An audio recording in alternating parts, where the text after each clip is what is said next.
Isang balitang tila isang dambuhalang kidlat ang gumuhit sa kalangitan ng bansa matapos kumalat ang nakapapangilabot na ulat na ang makapangyarihang si Boying Remula ay nasa bingit na umano ng kamatayan at handa na para sa kanyang huling pamamaalam. Ayon sa mga impormasyong ating nasagap mula sa mga pinakalihim na pasilyo ng Department of Justice, nyanig ang bawat sulok ng kagawaran ng nakakangilong katahimikan habang ang mga opisyal ay binabahanan ng malamig na pawis sa tindi ng kaba at sindak. Ito na nga ba ang hudyat ng pagbagsak ng isang higante ng batas, habang ang bawat segundo ay puno ng panganib na tila mitsa ng isang bombang handa nang sumabog sa harap ng sambayanang Pilipino na nakanganga at nanlalamig ang mga kamay sa tindi ng kaganapang ito. Nagulantang ang buong mundo at tila huminto ang ikot ng mundo sa nakakashock na revelasyong ang balitang ito ay mabilis na umanong kumakalat at yumayanig sa bawat pundasyon ng gobyerno. Maririnig daw ang malalakas na kalabog ng mga pinto at ang walang humpay na takbuhan ng mga doktor na nanginginig ang mga kamay habang pilit na isinasalba ang huling hininga ng kalihim sa ilalim ng nakakasilaw na liwanag ng emergency room. Tila binabagtas na natin ang pinakamadilim na kabanata ng ating kasaysayan kung saan ang bawat minuto ay nagsisilbing balisong na tumataga sa katatagan ng ating bansa na nag-iiwan sa buong administrasyon na tuliro at nanginginig ang mga kalamnan sa tindi ng desperasyon na ngayon lamang nasaksihan. Ito na nga ba ang huling kabanata ng isang makapangyarihang karera at ang simula ng isang madugong paghukom na wawasak sa lahat ng inyong pinaniniwalaan tungkol sa katatagan ng mga nasa pwesto?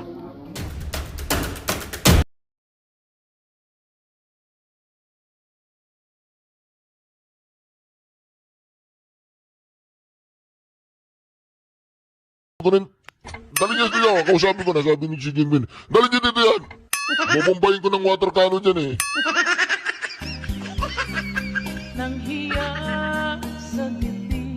Oh, di ba? Walang iya ka, Bongbong Marcos, hindi ka nahihiya. Hindi ka nahihiya sa balat mo, ganyan ang ginagawa sa'yo ng mga world leaders. Ginagawa ka nilang katawa-tawa.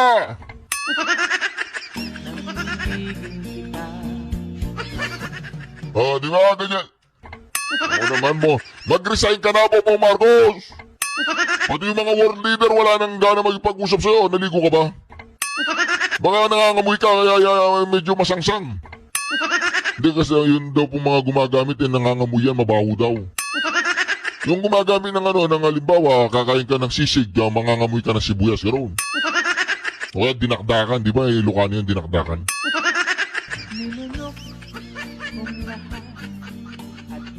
O di ba?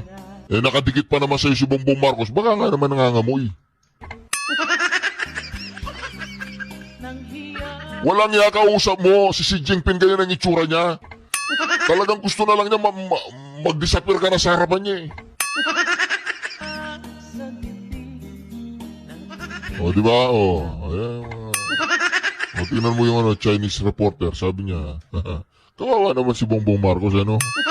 Ginagawa niyang katawa-tawa yung sarili niya, walang iya yun.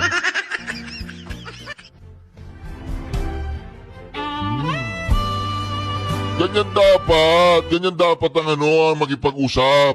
Hindi yung parang hinila ka lang niya sa tabi, sa isang sopa, tapos kinausap ka niya, walang walang ka-formal-formal. O, tingnan niyo. O, tingnan niyo ha, uupo sila sa isang sopa. O, yan o. Walang ka-formal po. Tingnan niyo yung Pangulo Duterte, ha, tingnan po niyo. Yan o. Yung tawa niya talagang hanggang tenga, si Xi Jinping, Bongbong Marcos! Panoorin mo to! Tatanga-tanga, panoorin mo to! Ginagawa na ng Xi Jinping, di mo alam. Yan, tingnan mo, ganyan. Ganyan ang nirerespetong leader. Diba, ganyan, hindi yung nakaburangot eh. O yan, ganyan na nire-respetong leader. O yan, ang idol ko. Diba, ganyan, maganda yung talagang pinagandahan ng pag-uusap nila. O, diba, ganyan dapat. O, ito pa. Nilunok. Tingnan mo yung itsura ni Xi Jinping dito ha. Yan ang na-play lang po natin. O, diba, nakita nyo? O, diba, walang yan, parang natatay si Xi Jinping eh. O, nakakamoy siya ng tae. O, baka akala niya tayo yung kaharap niya.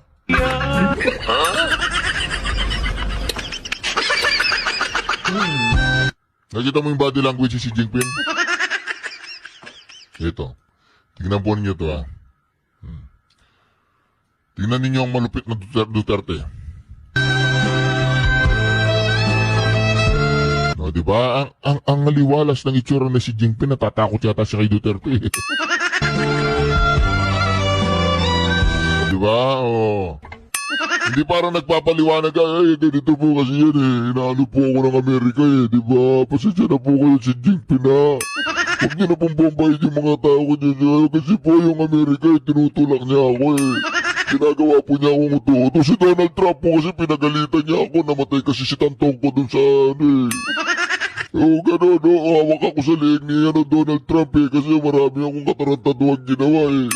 Hindi ako makapagpalag sa kanya. Wala akong kapalag-palag kay Donald Trump eh. Tsaka yung mga trolls ninyo ha, mga loyalista tsaka dilawang umaling-asaw. Sabihin nyo sa mga trolls nyo, galingan nila. Galingan nila yung mga trolls nyo, galingan nyo yung mga ano nyo, mga bayarang ano ninyo. Di ba ako subukan yung bayaran, tingnan natin ano mangyayari. Subukan nyo, opera nyo ako.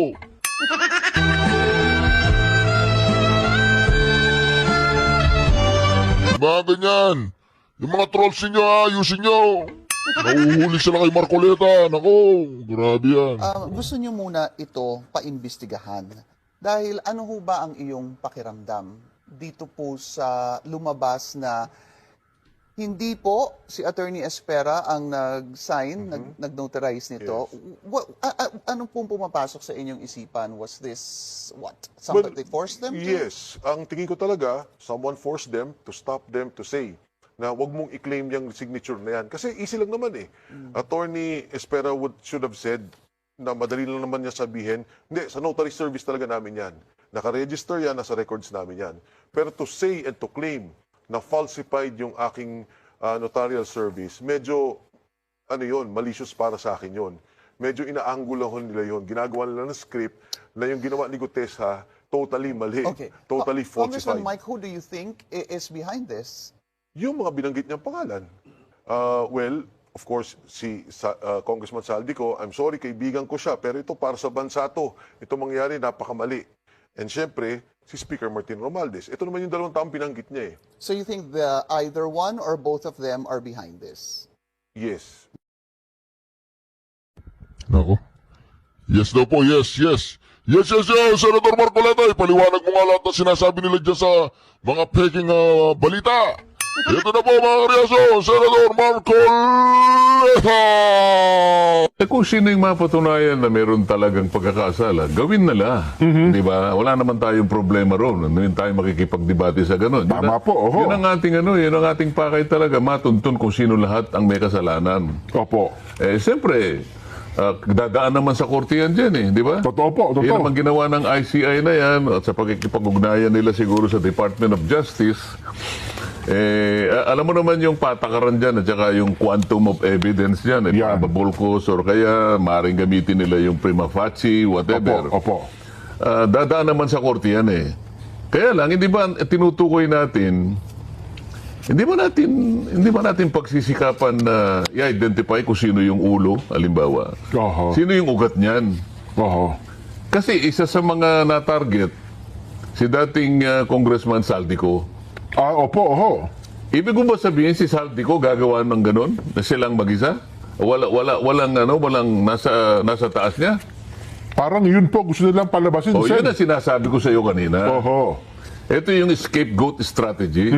Di ba? Opo. Para bang napakapangyarihan ni Saldico. Oho. Kasi ang sabi nga nung pinakaulo ng institusyon, ako kanya general supervision lang ako eh. Opo. I have no control over the chairman of all committees. Nako. Lalong-lalo na yung... Si Tambaluslos yun, si Tambaluslos. Si Tambaluslos, sabi niya, hindi, wala akong pangalam dyan. Yung appropriation saldi kong bahala dyan, wala akong alam dyan. Head ako eh. Head ka, wala kang utak ganun, wala kang alam. Appropriations Committee.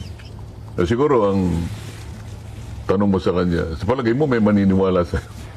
Na siya lang talaga Sa nagmaniobra ng lahat. kung halimbawa natukoy si Saldico, Oho. di ba lang naisip ng ICI? Teka muna, chairman lang ng appropriations yan eh. Ang pinag-uusapan natin dito, Oho. Pandarambong sa kaban ng bayan. Pati nga yung 2025, itong budget sa ngayon ay nilikot ninyo eh. O, yun na nga. Oo. Oh, pagkatapos sasabihin mo, ito lang, sa kanya lang, idea lahat ito. At tawagin mo kasi yung isa, para ngayon, dito sa Blue Ribbon, makita natin. Para sa ngayon, maisaayos natin, makumpleto natin yung tinatawag nating investigation in aid of legislation. Ayun, matukoy talaga. Hindi police investigation. Oo. Di ba? Matukoy at maitama yung sistema. Sen, no? Kung talagang Oo, ganun kasi nga. kung halimbawa, hanggang dito ka lang sa appropriations, na para bang akala mo naman totoo. Oho. Kasi pinaniwalaan nila na hanggang dito lang ako eh. Ako supervision lang ako, I have no control. Nako naman. At yun namang sa DPWs hanggang USEC lang. Doon kay USEC Bernardo lang. Kaya nga. Di ba? Parang ganun eh. Yun hindi ko sinasabi na wag nating Papanagutin, isama oo. yung mga maliliit na tao. Interesado tayong lahat na isama lahat ang merong kaugnayan dyan. Maliit man. Kahit gaano kaliit, isama natin yan. Wala tayong sasantuhin dyan. Opo. Wala tayong sisinuhin. Kaya lang, manatili naman sa ating direksyon. Sino ba talaga pinag-ugatan yan? Ayun. Malinaw naman yung sinasabi na nga ni Gutese, eto po, galing dito yung pera, dinala po dito. Oo. Hindi ka man lang natigatig doon. At hindi maliit na pera, Sen, ha? Hindi maliit na maliit pera yun. Malitang pera yun. Oo. Hindi mo lang ipatawag kung sino-sino yung mga taong binanggit niya. Oo. Nasaan ba yung dalawang binanggit niya? Nasaan ba si John Paul Estrada? Nasaan ba si Mark Texay? Bakit hindi kayo gumawa ng paraan? Hanapin niyo sila. Oo. Walang gumagalaw eh. Saan tayo magsisimula ngayon? Patatawag mo yung notaryo publiko? Hindi, siguro kaya wala pinapatawag kasi 14 pa yata ang balik ng Blue Ribbon, Sen. Kasi nagbigla kayong nagpahinga. Di Yun ba? pa nga eh, buti nasabi mo yan. Bakit? Kung talagang gusto nating wag tayong maglilikat dito. Bakit? Yung budget naman, kahit nakabakasyon kami. Oo nga pala, no? Naghihiring kayo. Di ba, sumasama rin ako dyan hanggat kaya kong puntahan. Sumasama ako sa pagdinig ng budget natin. Ibig ba sabihin, yung sa budget nakapagdinig kami, yung Blue Ribbon, ibig sabihin, magpapakabakasyon kami hanggang gusto namin. Oho. Makakapamili ba kami ng halos isang buwan, walang nangyari, samantalang yung budget hearing? Every week meron kami. Opo, napapanood namin. O hindi nyo napansin, Araw-araw bakit na na lang inihinto? Oo. Bakit meron pang nag-resign na chairman? Oho. O pagkatapos sasabihin niya lang na kukunin niya uli. O dahil nga gusto lang nilang ihinto ng ganun, baka sakaling may magawa sila na mapagtakpan ng napakaraming mga bagay. Napansin niyo ba, Oo. mga kababayan? Kailangan maging maliksi po kayo ngayon. Huwag po kayong kukurap. Bawal ang kumurap ba kayo? Bawal. Kurap ang ibig ko sabihin sa mata. Kasi Ayun. pag kurap po ninyo, baka Ayun. iba po yung makita nyo. Blink pala yung tinutuyo. Kala ko Oo. yung kurap na. Huwag po kayong kukurap. Ito sa Ayan. mata po. Ibig Oo. lang sabihin ay talagang maging mapagbantay kayo. Oo. Maging vigilant kayo. Oho. Ayun. Mukhang ano, Sen, well, sa pagpasok po ni Ombudsman Boying Rimulya, ang nangyari ni halos araw-araw po, may press ko na ang Ombudsman. Sabi nga nung ilang mga tumitingin, isang Ombudsman na sikreto dati, tahimik, at ngayon po naman ay daily press con ang ating bagong Ombudsman. Pero hindi mo ba i-discuss paano kang nakakuha ng clearance ka mo? Hindi, usapin kasi dyan hindi ka pwedeng maisama do sa shortlisting Opo. kapag wala kang clearance galing sa ombudsman, di ba? Ay, SOP po yun, di ba? Requirements po Oo yun, Sen. nga. Oo. Kaya lang, bakit ka nakakuha ng clearance? Hindi mo ba sisya sa atin yun? Paano si... Kasi Oho. si Mayor Baste, the acting mayor of Davao City, Opo. nag-file siya ng kaso laban sa maraming opisyalis ng ating pamahalaan kasama na noon ay Secretary of Justice Boying Boying Rimulya. Rimulya. Tama po, oo. Hindi lang naman siya, kundi yung marami pa. Opo. Ito ay patungkol dun sa pagkakahuli, pagkaka-detain sumandali, at pagkaka-transport ni dating Pangulong Duterte sa The Hague. Oho. Anong petsa nung kanyang complaint na ipinail Opo. sa ombudsman na nadakit mismo? Oho. Anong petsa? Hindi ko na matandaan yung date, Sen. September 15. Okay. Oo. Okay. Bago pa maitalaga. Bago pa may talaga Opo, eh. oo. Kasi ang nakatalagay sa OIC Ombudsman, ang Opo. pangalan, Dante Vargas. Opo. O, di ba? Yes po. Oh. Naitanong ko kay ano yan eh, nung budget hearing ng DPWH kasi may kasangkot na pangyayari dyan. Okay, Oh. opo. Kasi gumawa ng office order si dating ombudsman, acting ombudsman Dante Vargas. Di ba? Ang petsa ng kanyang office order, September 17. 2025. Okay, oo. Oh, sabi niya, lahat ng mga na-file na kaso sa nakarang 10 araw bago itong effectivity ng aking September 17 na office order Opo. ay aalisan ng docket number. Ba, oho. Ibig sabihin, yung memorandum order ng dating, Dating ombudsman. Martires, Samuel Martires, opo, oho. na nag-require siya ng double docketing, Opo. sinuspindi niya yon. Sa mga tweet, yung 10 araw bago 17, magmula September 7 up to September 16. Opo. Nasama siya. Nasama ngayon September 15. Nakuha mo ibig ko sabihin? Opo, oo, So, anong epekto kapag ka nawala yung docket number? Eh di parang baliwala na rin po yung ano. Hindi, tanungin mo ko. Ay, ano nga po epekto nun? Ano po epekto pag nawalan docket number? Oh. Sa ito nga excited eh. Tanungin mo muna ako. Opo, opo. Ayun. Kapag ka naman, sangayon din doon sa office order ni Dante Vargas, yung Oo. acting, mula sa pagiging active case, Opo. mapupunta sa case being evaluated. So, for evaluation. For evaluation. Sa mga tweet, hindi siya kaso. Oho. So, hindi siya kaso, walang kaso si Walang kaso si Remulla. Boying. Tama. So, nakakuha siya ng clearance. clearance, Tama? oo, opo. Yun ang nangyari din eh. Oho. O, paano nasangkot yung DPWH? Opo, paano nga po nasangkot sila? September 11. Ba, ilang araw lang. Oho. O, hindi kasama siya doon sa 10 araw eh. oo. Sinabi ko sa iyo, 10 araw bago September 17. Mahalagang pangyayari pala yun. Oh. September 7 to 16. Opo. 10 araw yun. Oo. September 11, Oho. nag-file ng kaso ang DPWH doon sa 20 mga opisyalis na di umano'y sangkot sa, ito sa flood control. Tama, oho. At mula doon sa complaint na isinampa ng nagpetisyon na si DPWH, Secretary Vince Dizon. 16 ang sinuspinde. Opo. So tanong mo sa akin, anong basis ng suspension?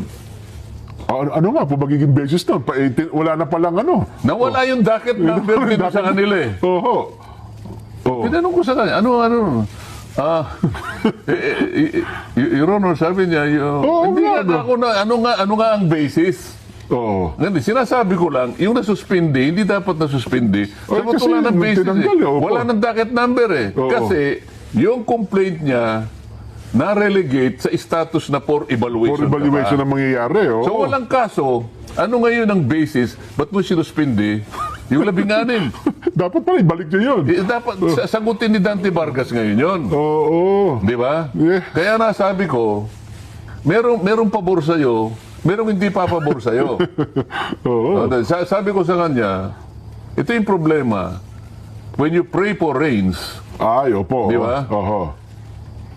you have to also look into the possibility or yung ano ng putik. Di ba? Opo. You must have to deal with the mud too, sabi Opo. niya. So, ipinanalangin mo na umulan. Magtyaga ka na... Magtyaga ka rin na May tingnan iba pa. mo ang magiging epekto ng putik para sa'yo. May nakinabang pero mayroon din namang... Yun na eh, di ba? Oo, tama. Makikita mo yung inconsistency dito. Oho. Pero ngayon ba yung suspension na effectivity ba? Bahala na Effective sila ba? doon. Sinabi ko lamang yun. Ayun. Para lang makita natin Oo. kung ano yung mga kabalintunaan nangyayari. Dapat pala Sabi magreklamo pa, yung 16 kung nakikinig ngayon.